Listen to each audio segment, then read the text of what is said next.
चलिए अब आपको दिखाते हैं बिहार के बाहुबली आनंद मोहन।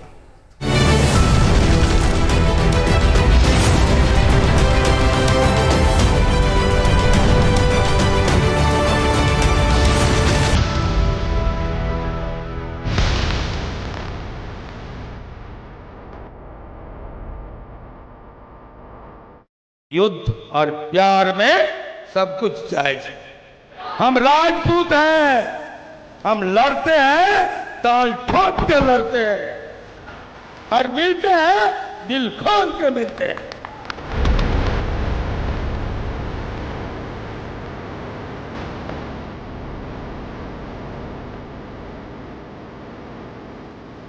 जमीनें छीनी गई, सब हम बर्दाश्त करते रहे, लेकिन आज हम उस मोड़ पर खड़े हैं जब हमारा इतिहास छीना जा रहा है।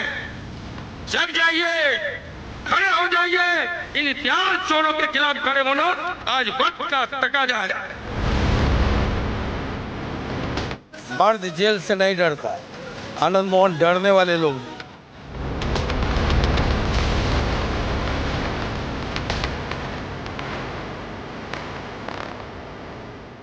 5 दिसंबर 1994।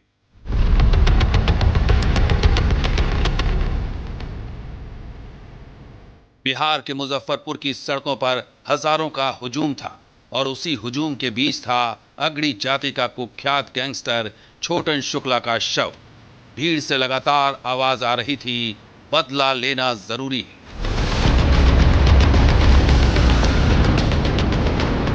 जैसे ही कार प्रदर्शनकारियों के बीच पहुंची, वहां जमी भीड़ लाल बत्ती लगी सरकारी गाड़ी को देखकर भड़क गई। गुस्साई भीड़ ने जिलाधिकारी जी कृष्णैया की कार पर पथराव शुरू कर दिया। इस दौरान सुरक्षा कर्मियों ने उन्हें बचाने की भी कोशिश की, लेकिन कामयाब नहीं हो पाए। इसी बीच उग्र भीड़ ने डीएम जी कृष्णैया को गाड़ी से बाहर खींच लिया। जी कृष्णैया बार बार चिल्ला रहे थे, वो गोपालगंज के डीएम हैं, मुजफ्फरपुर के नहीं। लेकिन भीड़ किसकी सुनती है? वो ना तो दलील सुनती है, ना ही अपील। बेकाबू भीड़ डीएम कृष्णैया पर टूट पड़ी थी। कोई ईंट से मार रहा था तो कोई पत्थर से। तभी किसी ने उनकी कनपटी में एक गोली दाग दी। गोपालगंज के डीएम एक भीड़ के पागलपन के शिकार बन चुके थे। डीएम की हत्या की खबर पूरे देश में आग की तरह फैल गई। इस हत्याकांड में जिस गैंगस्टर का चेहरा सामने आया, उसका नाम था आनंद मोहन।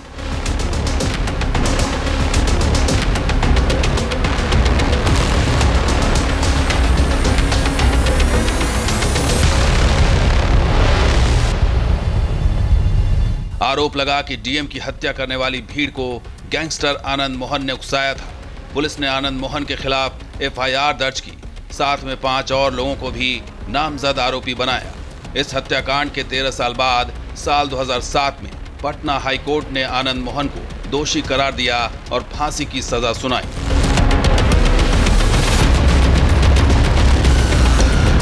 आनंद मोहन सिंह आजाद भारत का एक ऐसा इकलौता नेता है जिसे फांसी की सजा सुनाई गई थी, पर आज भी लोगों के लिए आनंद मोहन सिंह एक बाहुबली है, दबंग है और उससे ऊपर वो रॉबिन हुड है और एक कलमकार भी है। साल 2008 में फांसी की सजा को उम्र कैद में तब्दील कर दिया गया। साल 2012 में आनंद मोहन सिंह ने सुप्रीम कोर्ट से सजा कम करने की अपील की थी, जिसे कोर्ट ने खारिज कर दिया था। लेकिन जेल में 16 साल गुजारने के बाद आखिर वो घड़ी आ ही गई जब नीतीश कुमार की रहमो करम से वो जेल से बाहर आए और आजादी का सूरज देखने में कामयाब हुए। बिहार का ये बाहुबली जेल की सीखचों से बाहर आ चुका था। आनंद मोहन की कहानी किसी फिल्मी स्क्रिप्ट से कम नहीं। सहरसा जिले के पंचगछिया गांव के रहने वाले आनंद मोहन एक ऐसे परिवार से आते हैं जिसकी भूमिका आजादी के आंदोलन में बढ़ चढ़कर थी। दादा राम बहादुर सिंह स्वतंत्रता सेनानी थे। इनका घर पंचगछिया है। बाबू राम बहादुर सिंह जो अपने जमाने के बड़े स्वतंत्रता सेनानी, स्वाधीनता संग्राम आंदोलन में भाग लेने वाले के पौत्र हैं। वो दौर था जब गांधी जी यहां आए थे। इनके परिवारों ने सोना और जेवरात गांधी जी को स्वाधीनता संग्राम आंदोलन में लड़ने के लिए दान दिया। ये वो परिवार से आए। इनका राजनीतिक इतिहास और विरासत तो बहुत उज्जवल है। आनंद मोहन की राजनीति में एंट्री महज 18 साल में हो गई थी। साल 1974 में जब लोकनायक जयप्रकाश नारायण ने संपूर्ण क्रांति का बिगुल फूंका था, तो आनंद मोहन भी उसी क्रांति में कूद गए। उन्होंने कॉलेज की पढ़ाई छोड़ दी थी। साल 1975 में जब इंदिरा गांधी ने देश पर इमरजेंसी थोपी, तो आनंद मोहन उसमें भी पहुंच गए। नतीजा ये हुआ कि पहली बार उन्होंने जेल की 2 साल की सजा काटी।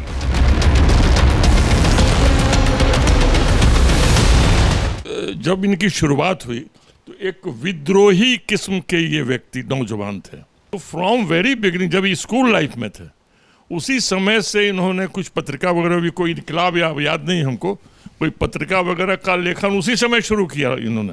कॉलेज लाइफ हो या जहाँ हो, जब भी कोई गलत होता था ये खड़ा हो जाते थे मदद करने के लिए। तो लोगों ने, इनकी शक्ति बढ़ती गई। तो उस समय पुलिस महकमा में भी इनको एक नाम दिया लोगों ने, पुलिस महकमा ने भी, रॉबिन हुड। साल था 1978। उन दिनों बिहार के मुख्यमंत्री थे कर्पूरी ठाकुर। उन्होंने पिछड़ी जातियों के लिए आरक्षण का ऐलान किया, जिससे युवा आनंद मोहन नाराज हो गए। दूसरी तरफ कम्युनिस्ट संगठनों ने ऊंची जातियों के जमींदारों और किसानों को निशाना बनाना शुरू कर दिया, जिसके बाद आनंद मोहन ने ऊंची जातियों की सुरक्षा का जिम्मा ले लिया। नौजवान हुए तो समाज में एक ऐसा वैमनस्य फैला था, जो आपने राइफल, लोग बोल देते हैं गन, कई जगह फोटो देखते हैं। तो उस समय इन्होंने अपनी एक युवा वाहिनी बनाया, क्या नाम था मैं नहीं जानता, लेकिन एक इन्होंने बनाया और उसके बल पर ये हर जगह लोगों को, वैसे लोगों को टक्कर देने लगे जो समाज में वितृष्णा फैला रहे थे, आतंक फैला रहे थे। तो स्वाभाविक रूप से इनको लोग बाहुबली कहने लगे। उन दिनों आनंद मोहन ने समाजवादी क्रांतिकारी सेना बनाई, जिसमें अगड़ी जाति के युवाओं को उसमें शामिल होने के लिए कहा जाता था। धीरे धीरे आनंद मोहन की सेना एक बाहुबली की सेना में तब्दील हो रही थी। ऊंची जातियों के खिलाफ बोलने वालों के साथ मारपीट और फैसला ऑन द स्पॉट। वो दबंग थे, इसमें कोई शक नहीं। सामाजिक न्याय के लिए लड़ते थे और लड़ा भी। क्या कहते हैं, उसमें कुछ हिंसा हुई भी होगी, हो सकता है। हम उनको ये नहीं कह सकते हैं कि वो रंगदारी की राजनीति करते हैं। उन दिनों मधेपुरा में एक ब्राह्मण समाज की एक लड़की के साथ रेप की खबर ने खूब सुर्खियां बटोरी थी। रेप के बाद गुंडों ने युवती को चाकू मारकर फेंक दिया था। जैसे ही आनंद मोहन को इसकी खबर लगी, उन्होंने गुंडों की गर्दन धड़ से अलग करने का ऐलान कर दिया। समाजवादी क्रांतिकारी सेना ने पूरे गांव में पूछताछ शुरू कर दी। जैसे ही आरोपियों का पता चला, आनंद मोहन खुद करीब 50 लोगों के साथ वहां पहुंच गए। फिर आरोपियों की पिटाई की गई और आखिर में उनकी गर्दन धड़ से अलग कर दी गई। ये दबंग दूसरे तरह के हैं। इनका परिवार सब दिन स्वतंत्रता सेनानी के रूप में इनके दादाजी आते रहे, रामाधव कोसी का गांधी उनको कहा जाता था। दबंग में एक समय बिहार में ऐसी सरकार थी जहां जमींदारों का, सवर्णों का गांव-गांव घुस करके बहू बेटियों के साथ फसलें लुटी जा रही थी, मान सम्मान पर खतरा था। वैसी परिस्थिति में मजबूरन सरकार हमें खुद देती है राइफल, बंदूक, पिस्टल का लाइसेंस। क्या हमारे घरों कोई लूटेगा तो हम आत्मरक्षार्थ क्या गोली नहीं चलाएंगे? ऐसी परिस्थिति में जब पूरा बिहार जल रहा था, इन्होंने अपना जान जोखिम में डालकर अपने लोगों के साथ, उसमें कई वर्ग के लोग थे, उसमें यादव भी थे, दलित भी थे, अति पिछड़ा भी थे, राजपूत भी थे, ब्राह्मण भी थे, भूमिहार भी थे, किसी एक वर्ग का नहीं कह सकते हैं। उस जगह सबों ने मिलकर अपनी संपत्ति, अपने परिवार की रक्षा के लिए, अगर उसको आप हथियार उठाना कहते हैं तो आप जो कह लीजिए इस सेंस में। पहली बार आनंद मोहन का नाम क्राइम की दुनिया में आया। उनके नाम से FIR दर्ज हुई। आनंद मोहन अंडरग्राउंड हो गए। साल 1983 में जब सहरसा कोर्ट में सरेंडर के लिए वो पहुंचे, तब उनके समर्थन में अगड़ी जाति के हजारों लोग इंतजार कर रहे थे। आनंद मोहन अगड़ी जातियों के हीरो बन चुके थे।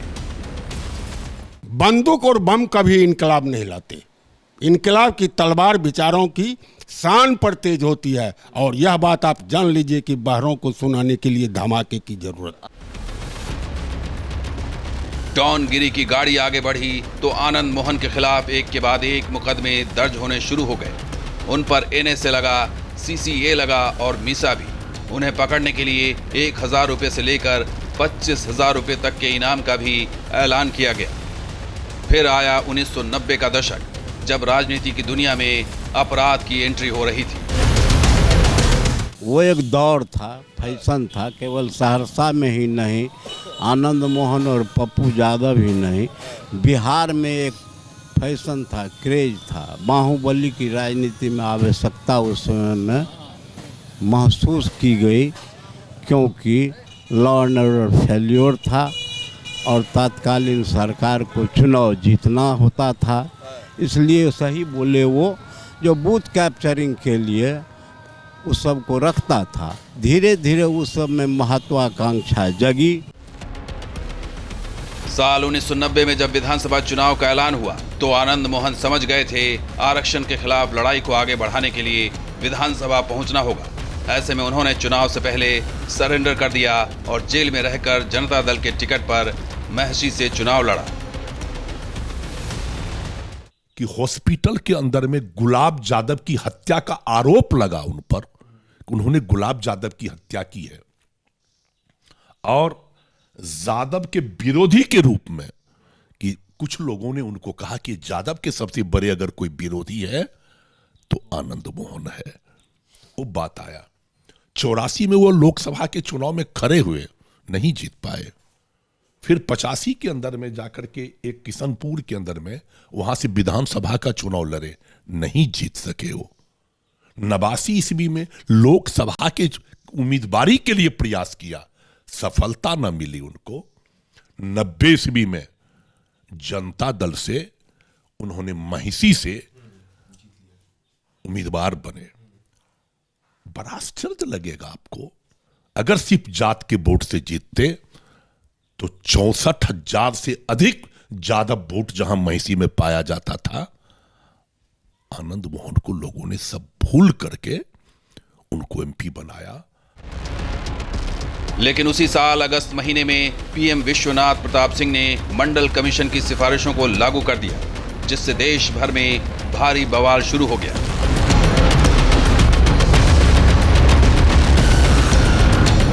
बिहार में पिछड़ों की राजनीति लालू यादव के हाथ में थी, जबकि आनंद मोहन ने अगड़ी जातियों की लीडरशिप का जिम्मा संभाल लिया। आनंद मोहन ने कांग्रेस के कद्दावर नेता लहटन चौधरी को 62,000 वोटों से हराया। यहाँ 7,500 राजपूत हुआ करते थे जब मैं यहाँ से चुनाव लड़ा था, और जीता कितना से? 62,000 वोट से। किससे जीता? जो उस समय पिछड़ों के सबसे बड़े नेता थे। दूसरी तरफ पिछड़ी जातियों के नेता के तौर पर पप्पू यादव की सियासत में एंट्री हो चुकी थी। सिंहेश्वर स्थान से वो निर्दलीय विधायक चुने गए थे। 1991 के लोकसभा उपचुनाव में मधेपुरा से शरद यादव चुनाव लड़ रहे थे और उनकी सेनापति की भूमिका में थे पप्पू यादव। शरद यादव के मुकाबले में आनंद मोहन खड़े हो गए। दोनों ने एक दूसरे को चुनौती दी और यही चुनौती बाद में अदावत में बदल गई।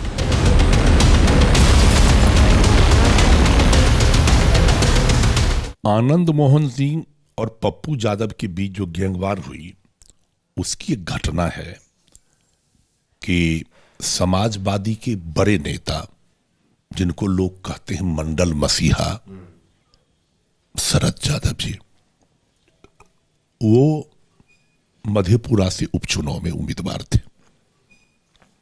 आनंद मोहन जी भी उम्मीदवार थे। एक जगह बैठक हुई, उस समय पप्पू यादव सिंहेश्वर से MLA हुए थे और नौजवान थे। मीटिंग चल रही थी कि कैसे इस सीट को जीता जाए, और वोट की परिस्थिति पैदा की गई कि आनंद मोहन और पप्पू यादव के बीच में तनाव पैदा किया गया।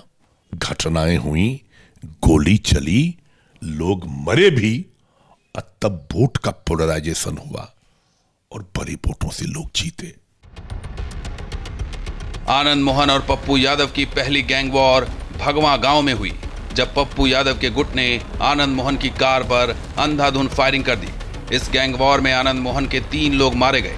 तब आनंद मोहन ने थाने में भागकर किसी तरह अपनी जान बचाई थी। फिर कई बार दोनों गुटों के बीच आमने सामने की भिड़ंत हुई, जिनमें दोनों तरफ से कई लोग मारे गए। इधर डॉनगिरी भी चल रही थी और सियासत भी। साल 1993 में आनंद मोहन जनता दल से अलग हुए और अपनी अलग पार्टी बनाई, जिसका नाम रखा BPP यानी बिहार विकास पार्टी।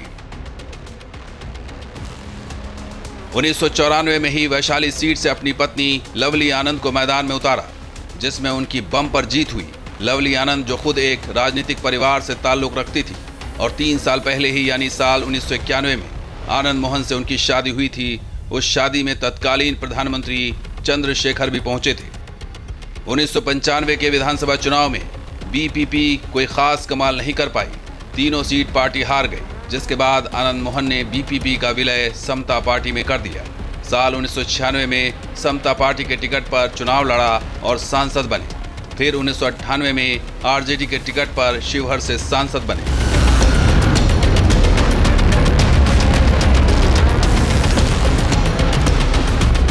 लेकिन साल 1994 में जी कृष्णैया हत्याकांड ने उन्हें सीक्षों के अंदर पहुंचा दिया। 16 साल बाद रिहा हुए तो सियासत की गाड़ी चली तो जरूर, लेकिन सजा याफ्ता होने की वजह से चुनाव नहीं लड़ने की पाबंदी भी साथ आई।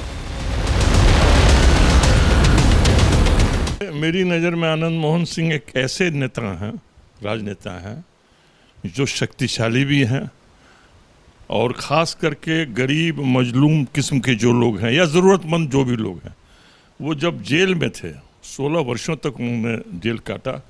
उस वक्त भी जेल में इनसे मिलने वालों का हुजूम लगता था और ऐसे लोगों का जो बहुत ज़रूरतमंद थे, जिनसे इनकी पहले कभी मुलाकात नहीं हुई होगी, जिनको ये जानते नहीं रहे होंगे, फिर भी उसको कहीं से मालूम होता था कि नेताजी से बात होगी तो काम हो जाएगा, तो आनंद मोहन जी के यहाँ वो लोग आते थे और उनका जितना यथासंभव सहयोग कर सकते थे, पैसे से या पैरवी से, ये करते थे। Team news nation.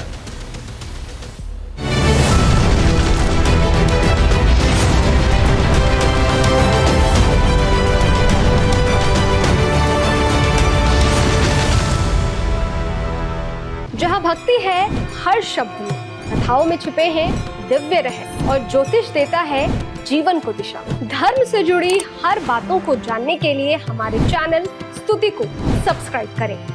चैनल पर जाने के लिए इस लिंक पर क्लिक करें।